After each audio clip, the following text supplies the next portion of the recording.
On today's show, why the Orlando Magic struggled against the Cleveland Cavaliers in Game 1 of their playoff series, how the Cavs defense affected Paolo Banchero, and should Orlando go back to Wendell Carter Jr. in the starting lineup? It's all coming up on today's Locked On NBA. You are Locked On NBA, your daily NBA podcast. Part of the Locked On Podcast Network, your team every day.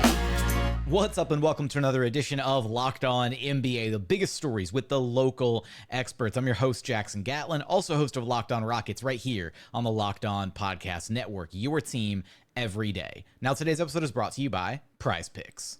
Prize Picks is America's #1 fantasy sports app with more than 3 million members. It's the easiest and most exciting way to get in on the action while you watch your favorite sports and players. You just pick more or less on 2 or more players' stats and watch the winnings roll in. It really is so simple to play. You can make your picks and submit an entry in less than 60 seconds. Quick withdrawals, easy gameplay, and an enormous selection of different players and stat types are what makes Prize Picks the #1 DFS app on the market. And right now, you can get in on the playoff action and win up to 100 times your money on Prize Picks as you and the world's best players take the game to a new level during NBA postseason action.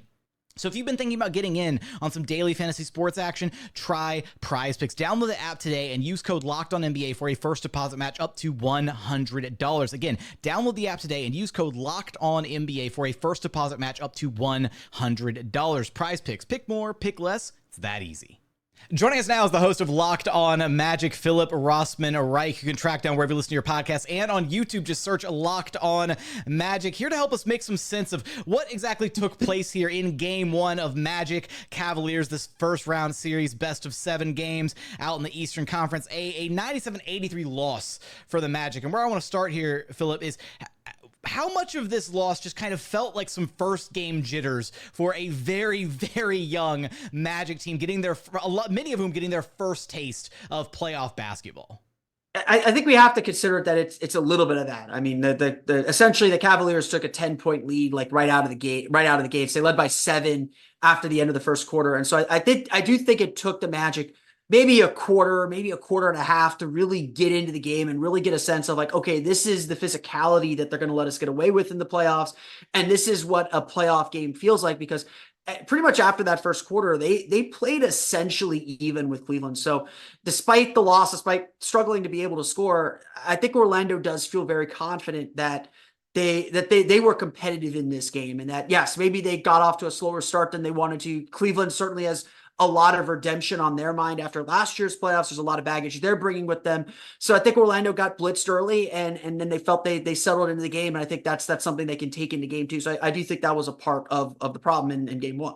And it doesn't help that the vet on the roster in Gary Harris kind of laid a massive goose egg in this one. But let's go with Paolo Banchero, who had a really strong stat line, 24, 7, and 5, 9 of 17 shooting, but he did have a whopping 9 turnovers in this game. How do you think he kind of handled going against the Cavaliers defense and kind of dealing with some of that playoff physicality for the first time?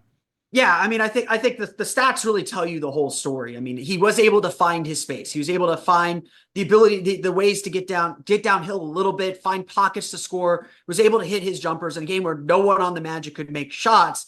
Paolo was able to make a few shots here and there, but I think the 9 turnovers also tell you a big part of the story too. A lot of those turnovers were just him being loose with the ball. Guys were able to play a little bit more into his chest a little bit more. They understood his tendencies and were able to kind of shoot into passing lanes and use telegraphing passes a little bit too much. There's just a part of the game where just you're playing in tighter spaces, you're playing in tighter corners, and Paolo's got a little bit of a loose handle. The Magic run him as their point guard essentially, so he's dribbling the ball a lot.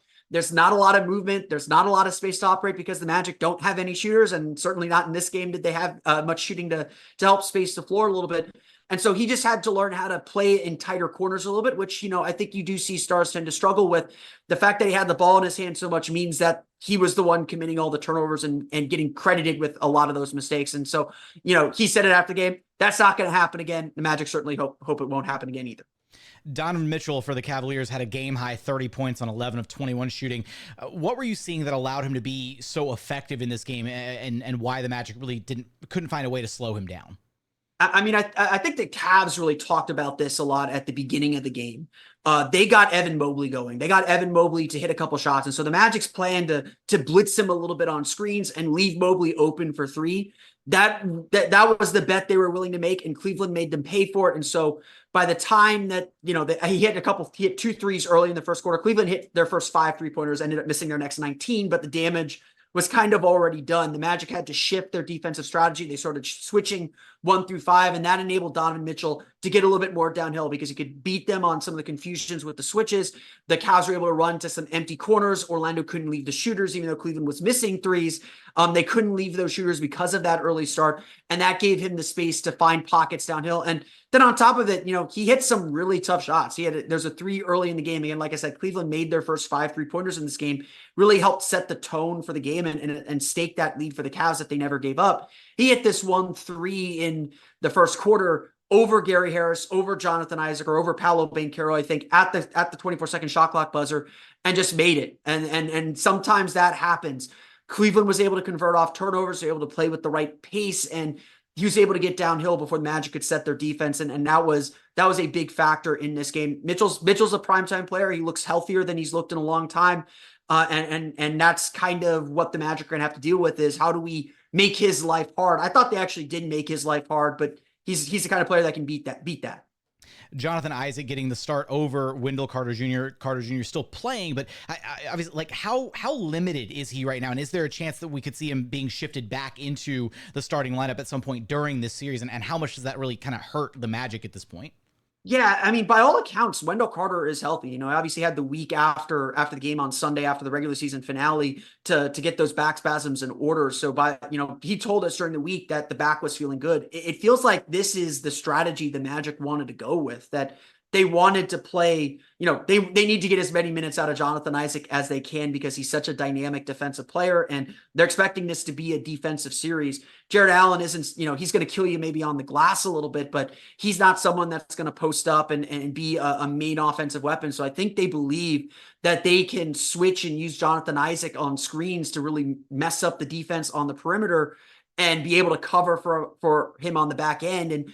And that strategy worked in a lot of ways. I mean, at the end of the day, they held Cleveland to 97 points. I think they had a 101 offensive rating. So the Magic's defense did the job. The question is just whether they can score enough and who's the better option offensively, whether Wendell Carter shooting or Jonathan Isaac shooting is better for you. It might end up being a wash. And so I think Orlando was always kind of trending in this direction. They, their kind of whole theory of their rebuild has been, let's get as many long-armed, versatile wings that we can get, play this kind of positionless basketball. And I tend to believe that this is a little bit too much of a risk for my liking to try a lineup that played. I was going to say, this is something you try in the regular season, not exactly. in the first game of the play. Or, yeah, to be fair, they did it in the final game of the regular season too, right? So exactly. And I was actually wrote about this on Sunday.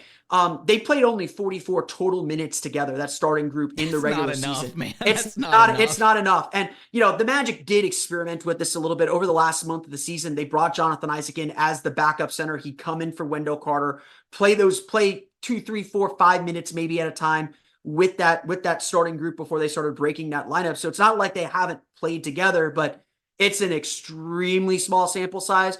Orlando, entering the playoffs, had lost 11 of their last 13 first quarters. So they've been struggling coming out of the gates.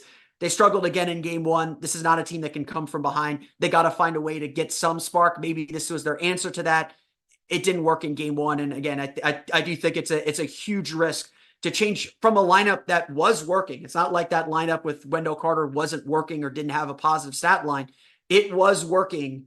To change it at this point, I think is definitely a major risk and could be a deciding factor in this series. Will the Magic stick with Jonathan Isaac in the starting lineup progressing through this series? What other adjustments will we see as we head into game 2? You're going to have us covered for all of that and so much more over at Locked On Magic. Philip, thanks for stopping by Locked On NBA with me. No problem. Thanks for having me on.